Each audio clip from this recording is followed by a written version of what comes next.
प्रेम से बोलिए सदगुरु साहिब जी की जय हो। सतनाम साहिब।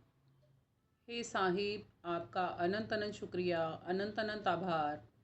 साहिब जी आपकी सर्वदा ही जय जयकार। आदरणीय सर्व संतों की जय हो। उपस्थित आदर के योग्य सभी जीवात्माओं को मेरा नमन। सतनाम साहिब। आप सब में बैठे परमपिता परमात्मा को शिष्यत नमन। शुभ अशुभ कर्मों को हे अर्जुन ज्ञान अग्नि में यहीं दग्ध कर दे। जब यहीं छोड़ जाएगा तो काम बन जाएगा, तब मेरा अनन्य भगत कहलाएगा, मेरी अनन्य भक्ति को प्राप्त हो जाएगा और मुझ में विलीन भी हो जाएगा, नहीं तो नहीं होगा। और कहते हैं भस्म तन पर रमाने का क्या मतलब है? तन को ही भस्म बना देना है। जब आप साधना सीखते हो, वो आपके अंदर में एक अवस्था आती है कि आपका तन यहीं रह जाता है और आप इस तन से परे हो जाते हो। ये वो अवस्था सीखी जाती है। जैसे पहले मुख से बोलना सीखते हैं हम सत्य को, उस सतनाम को, उस भक्ति को सीखते हैं जो हम खुद हैं। फिर उसको श्वासों के माध्यम से सीखते हैं, फिर उसको अपने अंतःकरण की गहराइयों से सीखते हैं। और एक दिन वो भी आता है हमारे जीवन में कि जब हम इस तन को छोड़ के इस तन से परे भी हो जाते हैं। उसके बीच में एक और अवस्था में मेरे से रह गई है, वो ये होती है कि जिसमें हम खुद को देखते हैं और धुन भी सुनते हैं, जिसे अनहद नाद कहा जाता है। सब अवस्थाएं हमारे अंदर में हैं। बशर्त है कि हम कितनी मेहनत करते हैं खुद को पाने के लिए, खुद नुमाई में खुद को गुम करने के लिए, इस तन से परे रहने के लिए कितनी कोशिश करते हैं, ये समझाते हैं। और कहते हैं ये कब होगा? ये तब होगा जब इश्क का झाड़ू पकड़ा जाएगा। इश्क का झाड़ू कैसे पकड़ा जाएगा?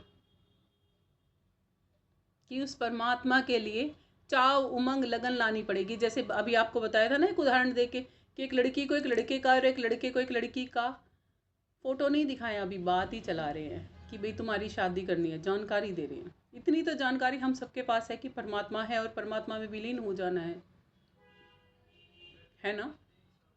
और जो जन चाहते हैं विलीन होना, परमात्मा में ही मिल जाना, वो पकड़ते हैं इस इश्क के झाड़ू को। संत जन सिखाते हैं वो पकड़ना कि कैसे मिला जाता है, कैसे चला जाता है उस राही पर।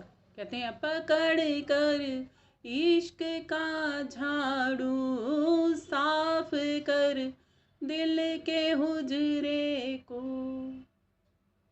और फिर क्या होता है?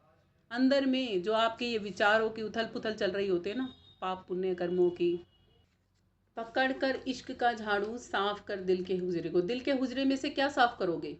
पहली बात तो ये दिल वो दिल नहीं है जिसको हम दिल समझते हैं। ये कोई हार्ट पंपिंग मशीन नहीं है शरीर की, जो दिल जिसको हम दिल समझते हैं ना, जिसको सीने में दिल कहते हैं, ये वो वाला दिल नहीं है। आत्मा का दिल वहीं होगा जहाँ आत्मा है। अब आत्मा कहाँ है? पूरे तन में। किसी से पूछा जाए ना तो पता है क्या जवाब होता है? बहुत कमों को इस दुनिया में पता है कि हम पूरे शरीर में रहते कहाँ हैं। हमारी शक्ति पूरे शरीर में काम करती है, हम तो पूरे शरीर में कहीं एक ही जगह पर रहते हैं। जिनको पता है वो सही जवाब देते हैं, और जिनको सही जवाब पता है ना, उनको ये भी पता उनका दिल कहाँ है। कहते हैं वहाँ जहाँ आपके विचार चलते हैं ना, ये विचार चलाने बंद हो जाते हैं वहाँ पे। जब वो इश्क का झाड़ू पकड़ाएंगे ना आपको, तब दिल के हुजरे में अपने आप झाड़ू मारनी आ जाती है। फिर वहाँ पर क्या होता है? विचार चलने बंद हो जाते। आगे कहते हैं दुई की धूल को लेकर मुसल्ला पर उड़ाता जा। क्या है दुई की धूल? कहते हैं जब आप बैठते हो ना, विचारों में सने हुए धूल उड़ रही होती है, कहते हैं उसको साधना सीख जाओ। जैसे बाहर माला घुमाते हो ना, कर का मन का डार दे, मन का मन का फेर, ये सुनी होगी ना आपने बात। कर का मन का डार दे, मन का मन का फेर, सुनी है ना। कर का मतलब हाथ का, मन का मतलब जो माला फेर रहे हो उसको डार दे मतलब फेंक दे। और कौन सा मन का फेरना है? मन रूपी मनके को फेरो। मन रूपी मनके को फेरने के लिए सांसों पर आना पड़ता है। आपने एक फिल्मी सॉन्ग भी सुना होगा। और वैसे तो ये भजन था वैसे पहले। सांसों की माला पे सिमरूं मैं पी का नाम, सुना है? सांसों की माला पर कैसे सिमरा जाता है वो पी का नाम, पिया का नाम, वो परमेश्वर का नाम, वो सिखाते हैं संत जन हमें। तब क्या होता है, दुई की जो धूल उड़ रही होती है ना, यानी कि विचारों की जो धूल उड़ रही होती है ना, कहते हैं वो फिर तेरे मुसल्ला पर उड़ेगी। मुसल्ला मतलब श्वासों पर ध्यान देने वाली जो माला है उस पर उड़ेगी।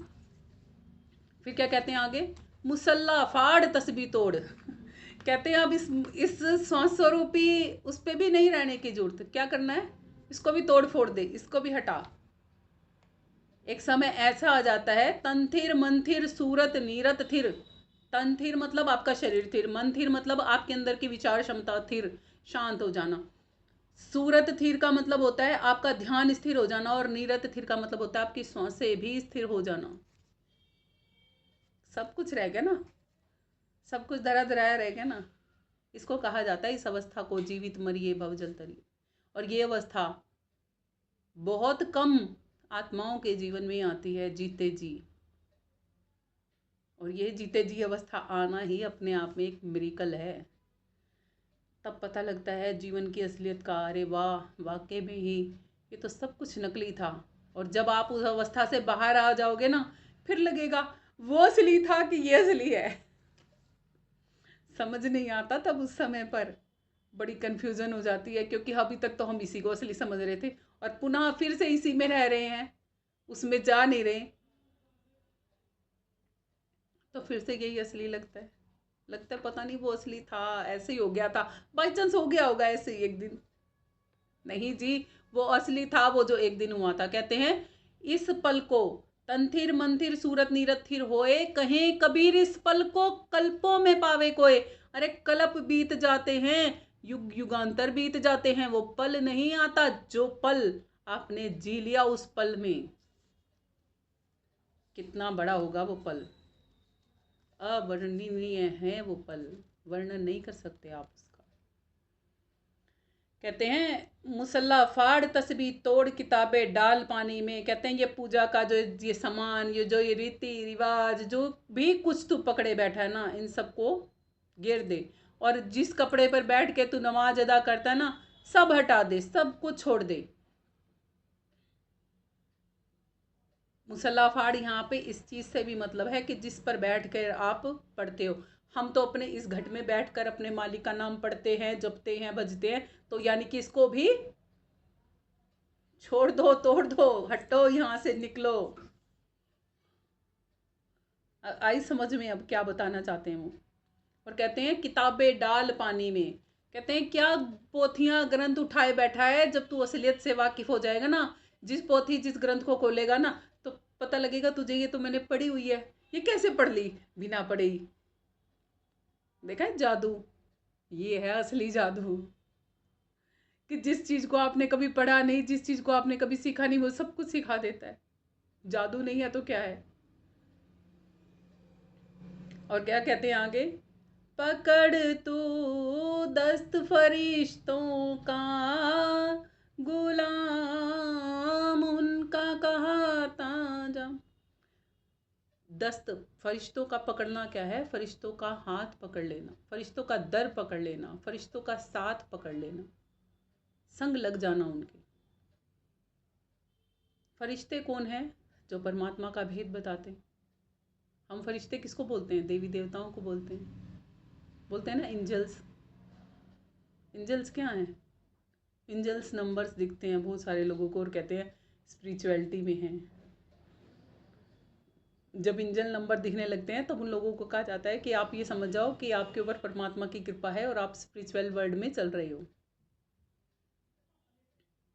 कहते हैं गुलाम उनका कहाता जा, उन फरिश्तों का, उन संतों का खुद को गुलाम समझ, उनके पग चिन्हों पर चलने वाला। इसीलिए संत जन कहते हैं दास कहावन कठिन है, हम दासन के दास, अब तो ऐसे होए रहे जो पांव तले की घास। नानक नन्हे होए रहो जैसे नन्ही दूब, बड़ी घास तो बड़ी जात है, दूब खूब की खूब। ऐसे हो जाओ। कहते हैं और आगे कि न मर भूखा न रख रोजा, न जा मंदिर न करे पूजा। कहते हैं ना तो भूखा मरने की जरूरत, व्रत रख रख के भूखे बनने की भी जरूरत नहीं है।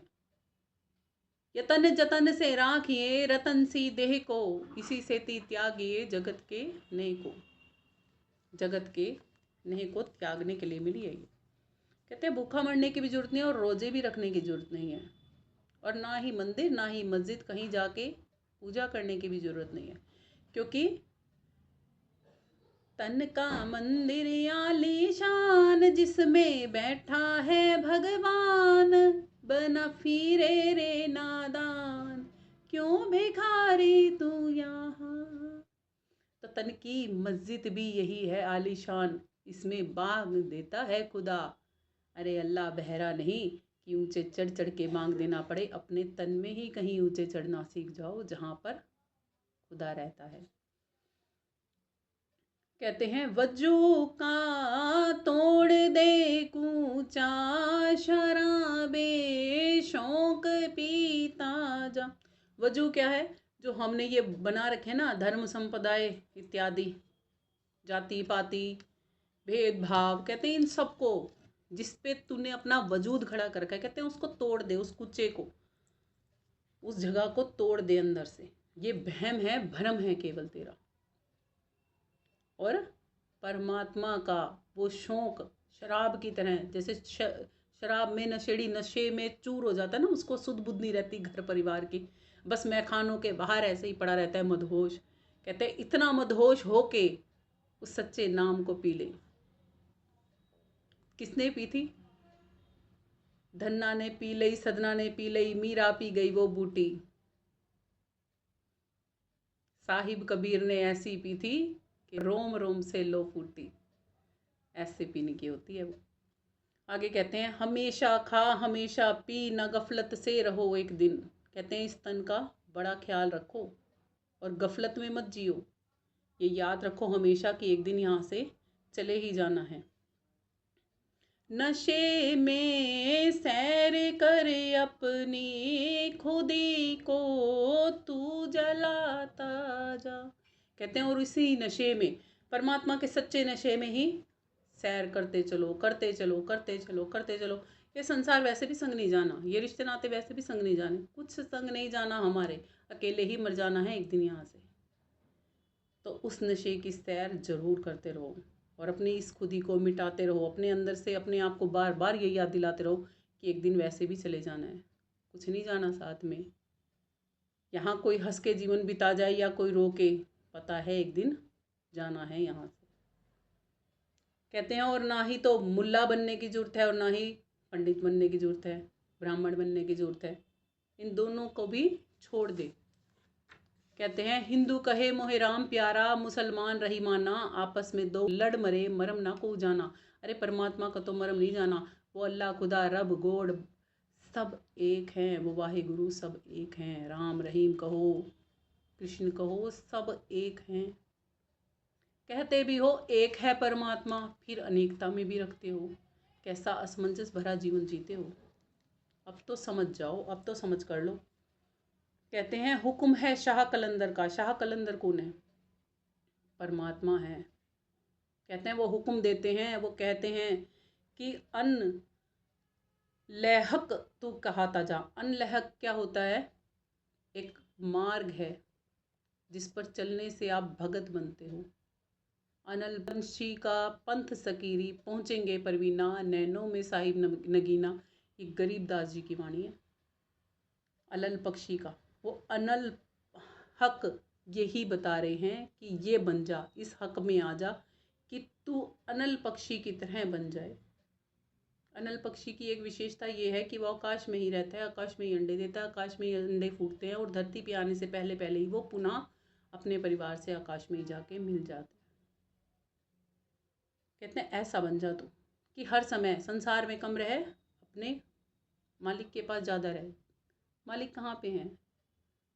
आप सब बोलते भी हो, जब कोई बहुत बीमार हो जाता है या बहुत कष्ट आ जाता है तो कौन जाने,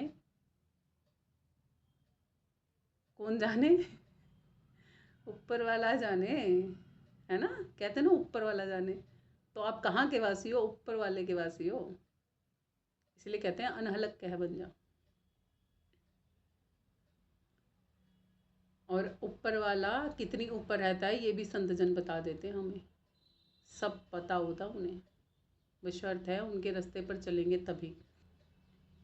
कहे मंसूर मस्ताना मैंने हक दिल में पहचाना, आ गया ना, ये हक कहाता जा था ना, अनल हक कहाता जा ये था ना, तो इसमें से हक कह दिया ना, मैंने हक दिल में पहचाना, मैंने जाना है वो पंथ, मैंने जाना है वो रास्ता। मंसूर अली जी कहते हैं मैं मस्ताना हो गया तब मैंने ये जाना, और कहते हैं यही मस्तों का महकाना इसी के बीच आता जा, कहते हैं इसी के बीच आना पड़ेगा। एक भजन आया था मेरे पास, अधर में दिखता है नूर तुम्हारा, अष्टकमल दल पे सतगुरु प्यारा, हुई सुरती दीवानी भाग्य जागा रे, साहिब मिला साहिब मिला साहिब मिला साहिब मिला। कहते हैं दुनिया वाले तू तो परवाह न कर, कहते हैं दुनिया वाले तू तो परवाह न कर, साहिब है तारनहारा देख पुतली तान कर, साहिब अधर में सुरती है तन में, साहिब अधर में सुरती है तन में, छोड़ के ये तन तू विहंगम हो जा, अधर में दिखता है नूर तुम्हारा, अष्टकमल दल पे सतगुरु प्यारा, हुई सुरती दीवानी भाग्य जागा रे, साहिब मिला साहिब मिला। तो आप इस भक्ति को जानकर जरूर कीजिए। सुमिरन भजन और साधना जब तक हम नहीं करेंगे तब तक हम परमात्मा को नहीं पा पाएंगे। और मैं ये आशा करती हूँ, उम्मीद करती हूँ कि हम सभी आत्माओं को अपना पता भी मिल सके और परमात्मा का पता भी मिल सके। इसी के साथ आज के सत्संग को यहीं विराम करते हैं। प्रेम से बोलिए सतगुरु साहिब जी की जय हो। सतनाम साहिब। आप सभी को मेरा प्रेम भरा सतनाम साहिब। YouTube पर आ रहे ये सत्संग और भजन यदि आपको अच्छे लगते हैं तो चैनल को सब्सक्राइब कीजिएगा, बेल आइकन को प्रेस कीजिएगा, अपने प्रियजनों के साथ इन वीडियोस को शेयर कीजिएगा, अपने कमेंट बॉक्स में ज़रूर सेंड कीजिएगा। इससे मुझे प्रेरणा मिलती है और आप सभी को समझने में मुझे आसानी होती है। इसी के साथ एक बार फिर से आप सभी को मेरा प्रेम भरा सतनाम साहिब।